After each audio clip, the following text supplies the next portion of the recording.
Melissa was one of the first women in her family to go to college and become a police officer. Throughout the black community, almost everyone knew her from childhood to adulthood. No one knew she would one day become a police officer. Not even her parents ever thought about it.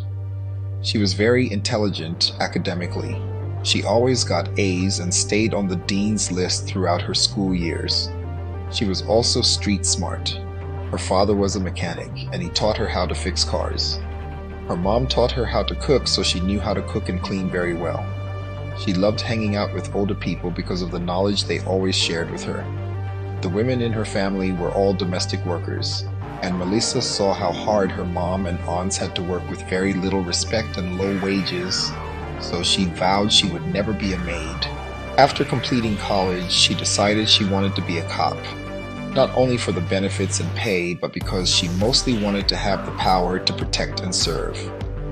So she went ahead and applied to the police department, and she got the job. Melisa loved her job and was very good at what she did. By this time, she had worked with the police department for 1 year, and her duties became second nature to her. A couple of her co-workers, especially the males, were intimidated by her, but over time, and with warnings from the captain, they started respecting her. The entire police department was very pleased with her work and the pride she put into her job. She was awarded Employee of the Month 6 times. Melisa normally worked the day shift, but one night she was covering for one of her co-workers. She was out on duty. She and her partner were at a coffee shop when all of a sudden, they got a call from the dispatcher. Her partner responded to the call. The dispatcher said there were reports of what sounded like a woman crying in an old, abandoned warehouse in an industrial park located on the west side of the city, about 10 minutes from where they were. Unfortunately, they were the only cops close to that address. Her partner got in the car. He sat in the driver's seat. Melisa jumped in the passenger seat.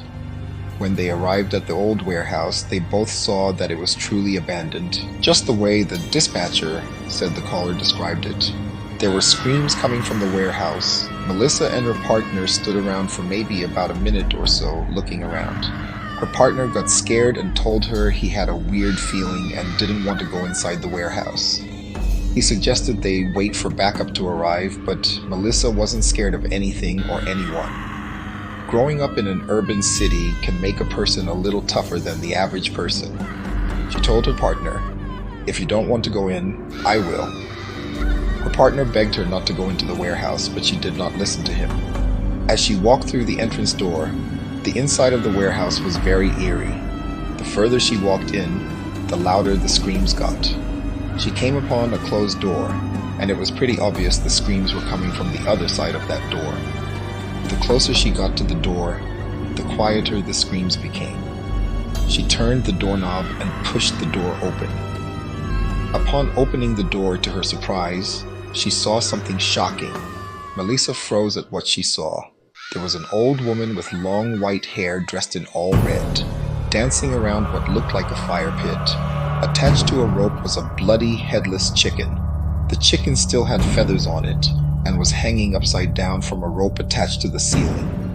The woman was chanting what sounded like gibberish or some kind of foreign language. After every few words spoken, the old lady screamed along with laughter as if someone was telling her a joke. But no one else was there. It was just her. She kept on going as if Melisa wasn't standing there. About 2 minutes later, Melisa shouted, "This is the police, ma'am. Are you okay? What are you doing?" The old woman stopped what she was doing and stood still. She looked Melisa straight in the eyes and said, "You should have listened to your partner and stayed out." Melisa whispered quietly in disbelief, "How did you know what my partner told me?" The old lady replied, "Can't you see? You are looking at a witch. And now that you have witnessed and interrupted my ritual, I have no choice but to sacrifice you." She went on to say, "I won't kill you, but your energy, intelligence, and beauty will be transferred to me." She started laughing. Melisa pointed her gun at her and said, "Don't move. Put your hands up where I can see them." The old woman said, "As you wish, dearie." As her hands were going up, It seemed as if time stopped. In Melisa's words, the old woman's hands seemed to be moving in slow motion. Melisa suddenly felt as if a million pieces of glass shattered and stabbed her in the face. She quickly touched her face, but there was no blood or glass present. She started feeling weak and dizzy, and she suddenly passed out. She woke up 2 days later in the hospital looking like an older woman. Her beauty was gone and she could barely talk, but she managed to slowly tell her story about what had happened. Everyone found her story very hard to believe, but the truth was right there in front of them for the world to see. At the time of the incident, Melisa was at the tender age of 22 years old. She had aged like decades in one night. Authorities searched the warehouse, but there was no sign of the old woman or a fire pit with a hanging rope. The warehouse was completely empty. The only evidence was Melisa's words. Melisa could no longer focus or handle her daily activities, so she had to go on permanent disability. Sadly, she passed away 1 year later. This is a very sad story. The old woman from the warehouse was never caught. Some people say that the old witch now looks young, so she could be anywhere out there amongst us. To support the channel and to get notified of new videos, please subscribe.